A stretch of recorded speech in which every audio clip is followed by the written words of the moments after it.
You are listening to the Thoughts from a Page podcast, which is a member of the Evergreen Podcasts Network.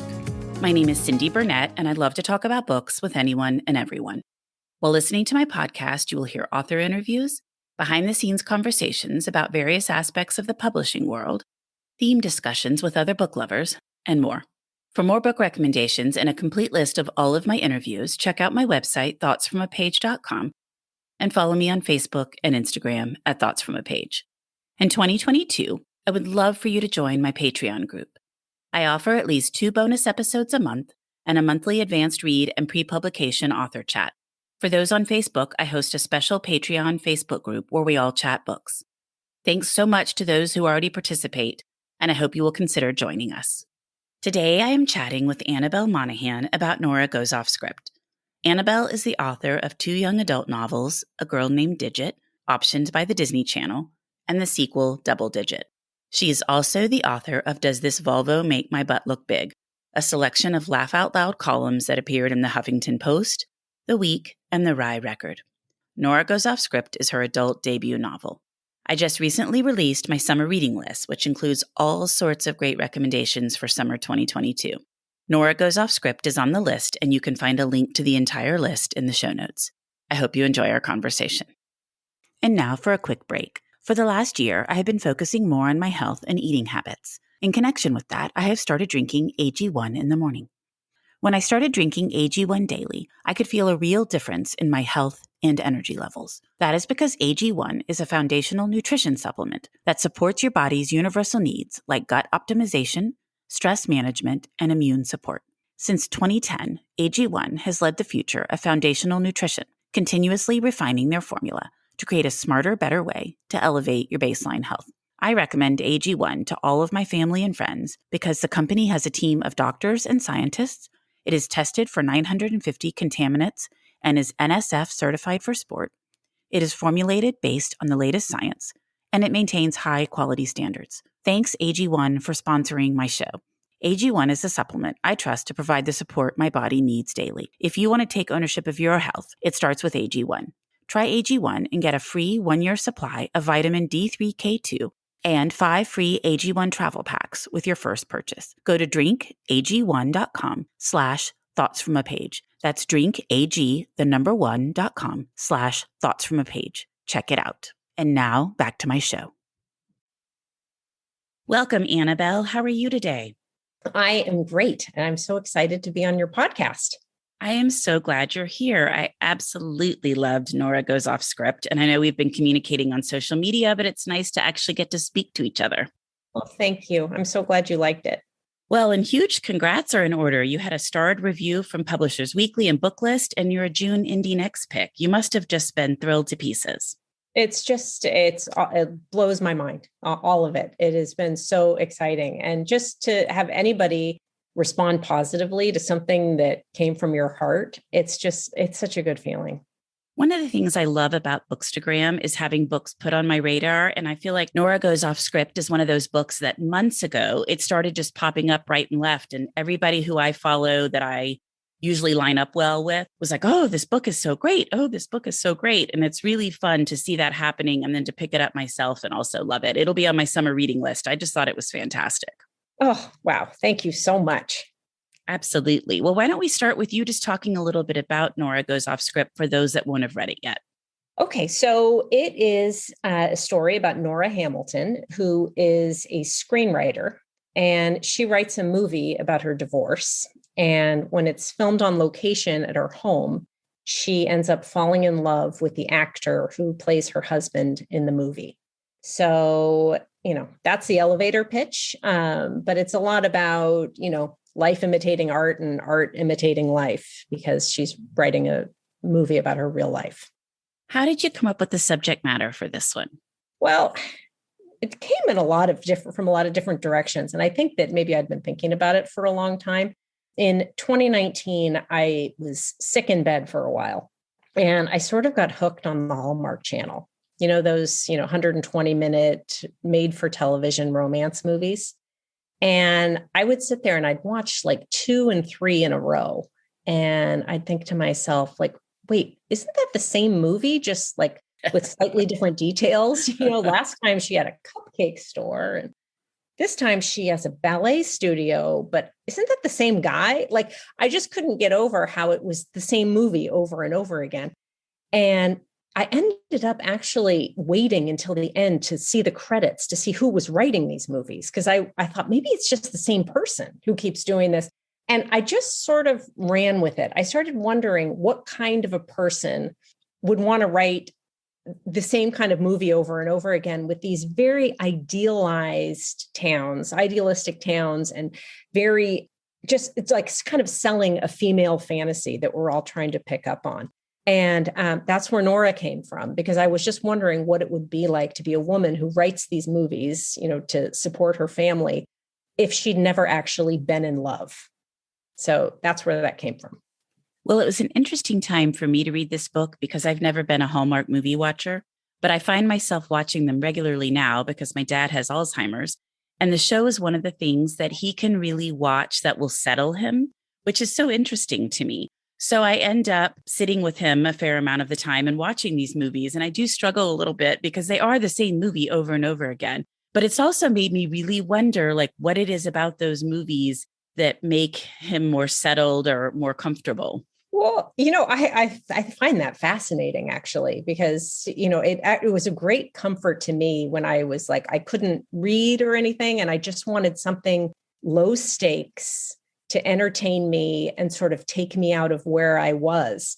And there's something so beautiful about these people's lives, and their problems are really rather small.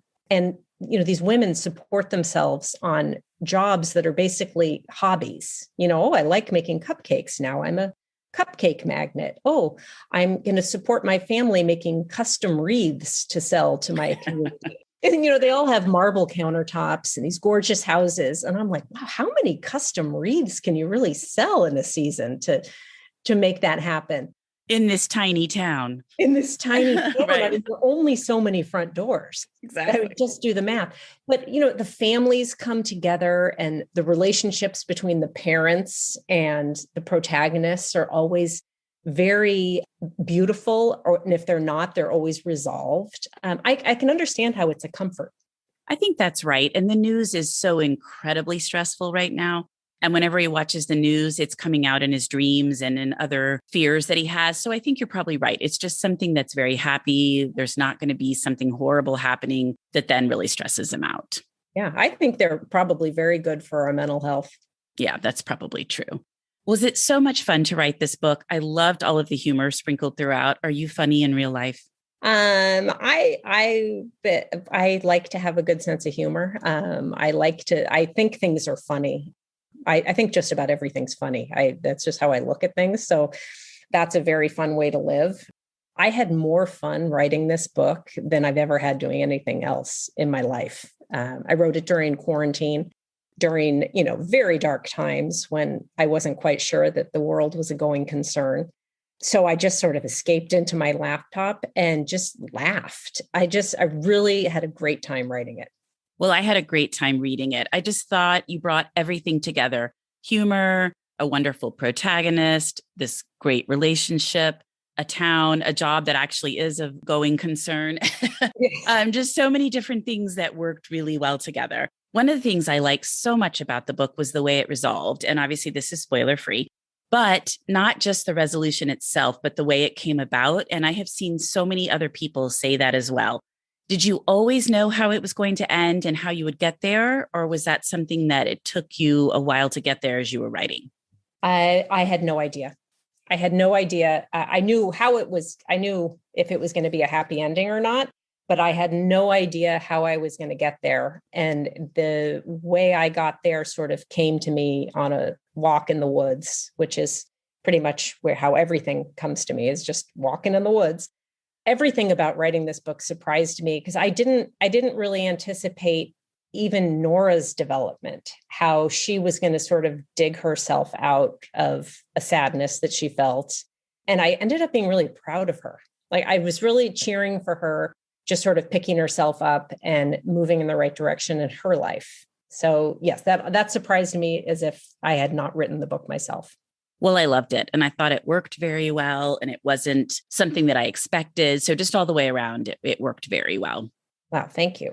I think Nora is really resonating with people. And you mentioned that a little bit a minute ago in terms of developing Nora and how she was dealing with her problems. What do you think it is about Nora that people are liking so much? I don't know. I think she's a fairly straightforward person who's just trying to do the right thing. She's not terribly self-serving. She's a person who wants to put food on the table for her children. And that's a very heroic thing to be doing, to be a person who takes care of a family. And what I don't know what people like about her, but what I like about her is that she is just killing it at keeping everything moving. And I'm not a single mom, but my mother was a single mom. And I grew up watching her sort of scramble and, make everything work for us. And, I saw moments where she really wished she had somebody else to run things by. And it was difficult. So I think it's wonderful to see somebody get through that successfully and happily. Exactly, but not perfectly, which is what I really liked about her. It wasn't like she was just the perfect person doing everything exactly correctly. She was trying to muddle her way through, as we all do, trying to figure out, okay, what's going to work and what's not. But she was on her own and trying to make sure she provided the best way she could for her kids. Yes. Yes. I mean, she's more like a real person. I mean, she certainly makes a lot of mistakes. Yeah, I mean, I think that's what probably really does appeal to people is that she's very human. Yes. Oh, I'm so glad to hear that. I've also been sort of surprised. It tickles me. I've seen comments in various places where people are really happy to see a woman her age in a romantic relationship because she's older and she's 39. So that cracks me up. I'm 52 and I think I'm pretty sure 39-year-old women are still in the game. I mean, she doesn't seem that old to me, but I think that normally in these sort of stories, the woman's, 25, 26 years old. I do think we're seeing more and more stories of women that are older than in their 20s. And for people your age and my age, I think that's really appealing. I'd much rather read about somebody closer in age to me than somebody in their 20s. And I don't mind reading about somebody in their 20s, but it's also nice to read about older people. Right. And you're just a totally different person. I mean, if I was in a room with my 25-year-old self right now, I don't even know if we'd get along. I mean, you really change in, a couple of decades. Oh, absolutely. You go through so many different things. I loved that Nora really liked Leo for who he was personally and not that he was a famous person. Like when she first met him, she wasn't awed by him at all and she just wanted him out of her kitchen. Right. I loved that. Yeah. He grew on me too. I wasn't so sure about him at the beginning and he softened as the story went on.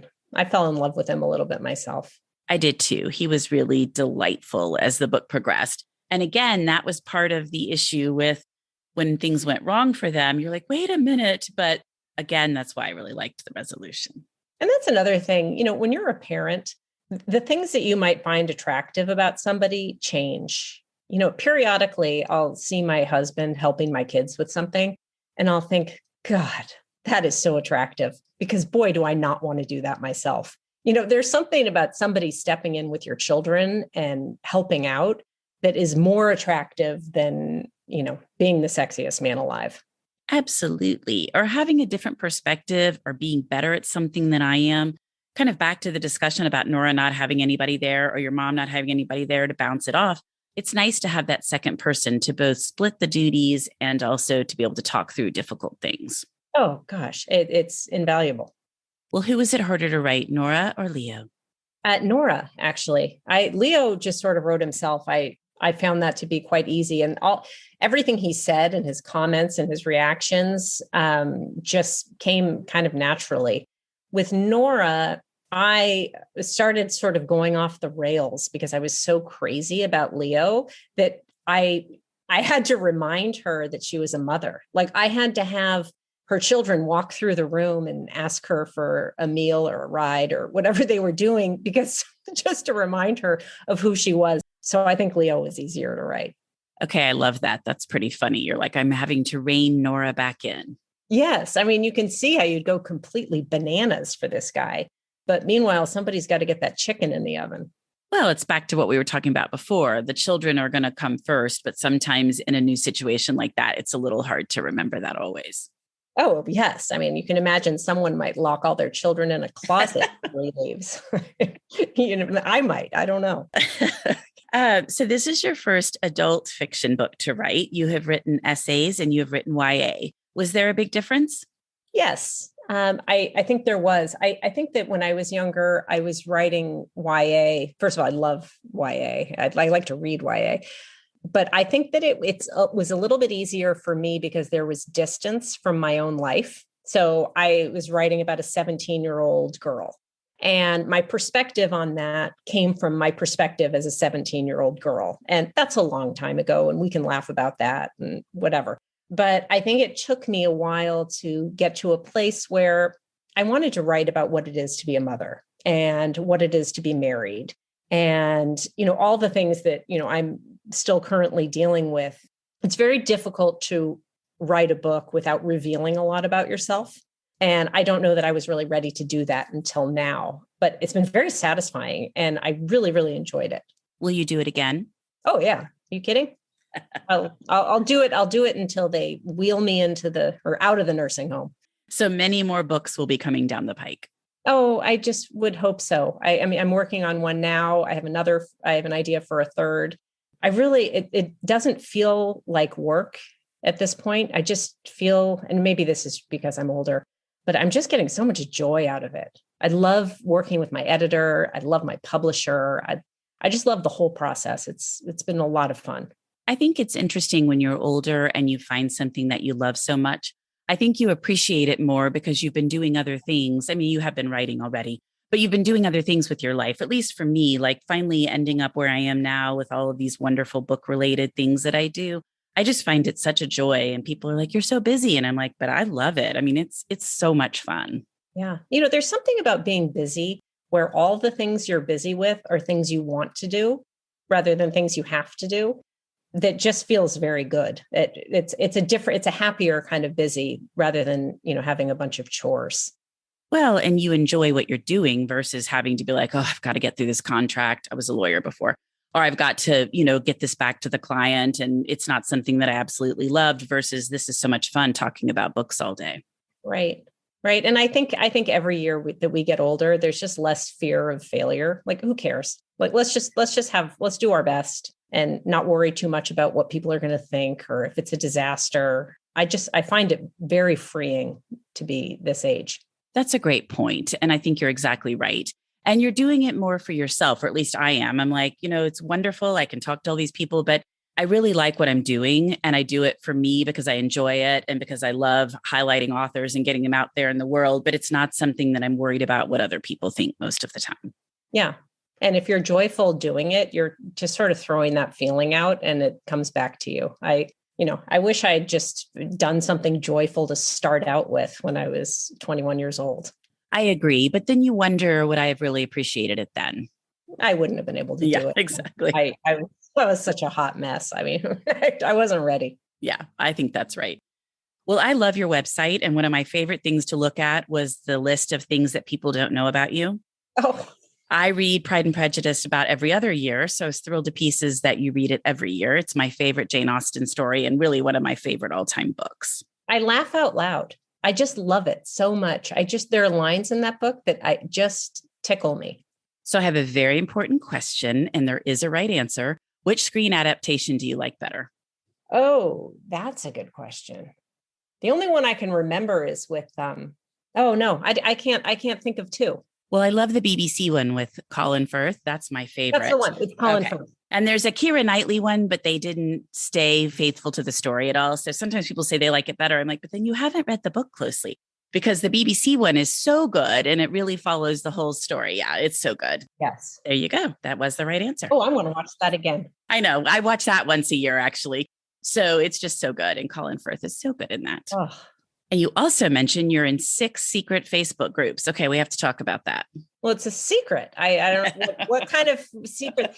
There was a time when there were all these, well, the binders of writers.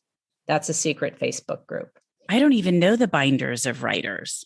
With all these, it came out of when, gosh, was it Joe Biden who says, "Oh, we got binders of women." Oh, It was a long time ago. And so they came up with this group of all these women writers who were in these groups, but then it split off into binders of writers with kids and with who are in New York and who are in, I don't know, they're all these groups. okay. That's hilarious. I had no idea. I knew there were secret Facebook groups, but I didn't know about the binders of writers. And and the rabbit hole, I can't even tell you. I just, I go on to Facebook to check things quickly and then I get out because you can just keep clicking until the day is done. I do agree with that. You have to be careful. You have to get in, look at what you want to look at and go, or if not 2 hours later, I'm like, oh, what happened? Now, I thought about doing a thing with social media where I have a scheduled time to go on and engage with it. I haven't had the restraint to do this, but it's something I've thought about doing. I've actually thought about trying to do more of that with my whole schedule, just really scheduling in, like I'm going to work out at this time every day. I'm going to do the social media at this time every day. I feel like I would be so much more productive, but I haven't gotten there yet. Yeah. Let's maybe next year. Exactly. Well, let's talk about your title. How did you come up with Nora Goes Off Script? So it's funny when I wrote this book and I was marketing this book, the title was The Tea House. And that is the name of, there's a little structure behind Nora's house where she writes, and she broke up with her husband there. And so the movie that she writes about her divorce is called The Tea House. So the name of the book was called The Tea House. And everyone who read my book said that it sounded like a very serious story that happens in China. Oh, I was going to say in the past, like it sounds like historical fiction. Yes, it just sounds like exactly the opposite of what it is. So I had to give up that title. So my editor asked me to make a list, just brainstorm a list of other possible titles. And I probably gave her 50 of them.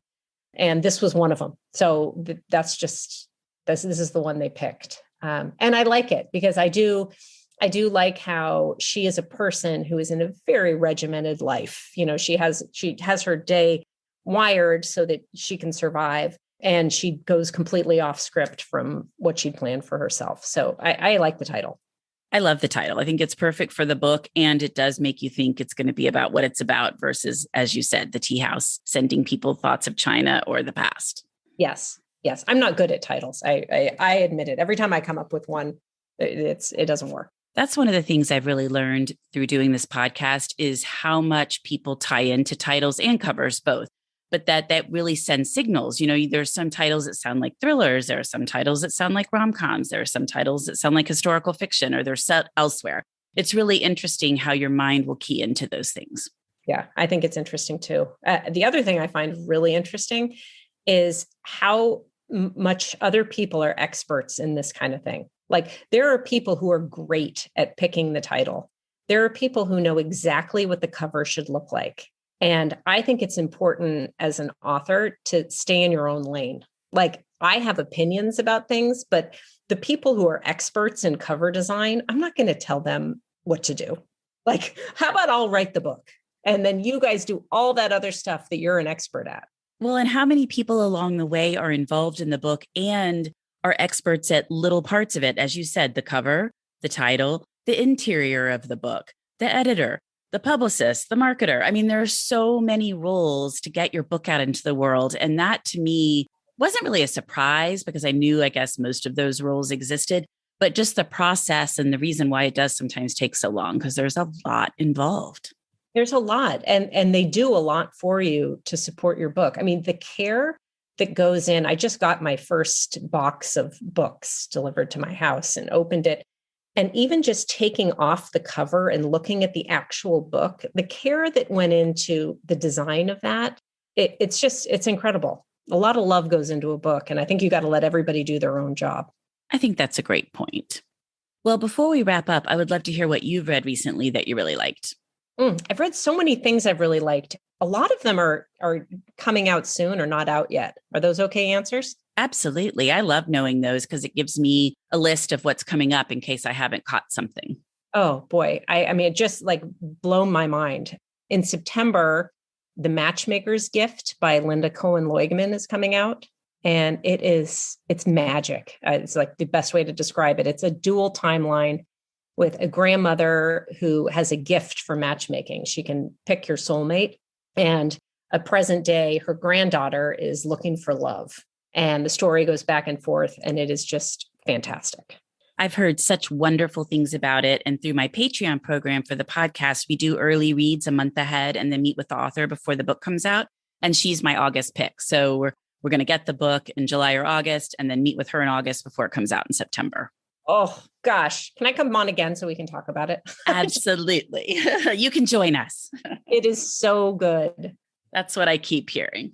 There's another book coming out in September called The Frederick Sisters Are Living the Dream by Jeannie, Zusy. And it's a story of a woman at middle age who is caring for her special needs sister.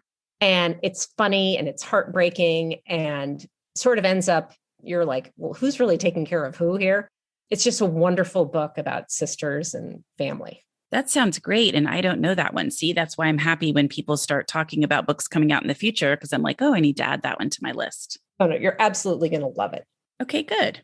Amy Poeppel is one of my favorite writers, and she has a book coming out called The Sweet Spot that is just such a perfect book. And it takes place down in Greenwich Village in New York City. And all these people's lives intersect over taking care of this baby. And it is, I mean, if you've read her before, it's exactly as funny as you expect it to be, but it's just such a smart story. I think that's February of 2023, but I'm not sure. I adore both Amy and all of her books. I have read all of them. I've interviewed her for the podcast. I've actually hosted her for our literary salon here in Houston. She is delightful, and her books are some of my favorites. I recommend all three of them to people all the time. I do too. I anytime anybody asks me for a book, I just dig into my stash and I hand them one of Amy's. I'm so jealous that you've already gotten to read it. Oh, it's so good. Well, Annabelle, this has been wonderful. I have said it several times, but I'll say it again. I absolutely loved Nora Goes Off Script, and I can't wait for everyone to get to read it. Oh, thank you so much. You've got questions, we've got answers. Business leadership, ownership, and sales can be challenging. Tune into the Accelerate Your Business Growth podcast to learn from the world's experts. Join me, your host, Diane Helbig, as I chat with people who have expertise in various areas of business. You'll enjoy the lively conversations that are focused on providing you with the ideas, tips, and suggestions you need to realize greater success. Get what you need for your business when you need it from the people who have the answers. Accelerate Your Business Growth is part of the Evergreen Podcast Network and is available on Apple, Spotify, or wherever you listen to your favorite podcasts. Thank you so much for listening to my podcast. If you like this episode, and I hope you did, please follow me on Instagram at Thoughts From a Page. Consider joining my Patreon group to access bonus content and support the podcast. Tell all of your friends about the show and rate it or subscribe to it wherever you listen to your podcasts. I would really appreciate it. The book discussed in this episode can be purchased at my bookshop storefront, and the link is in the show notes. I hope you'll tune in next time.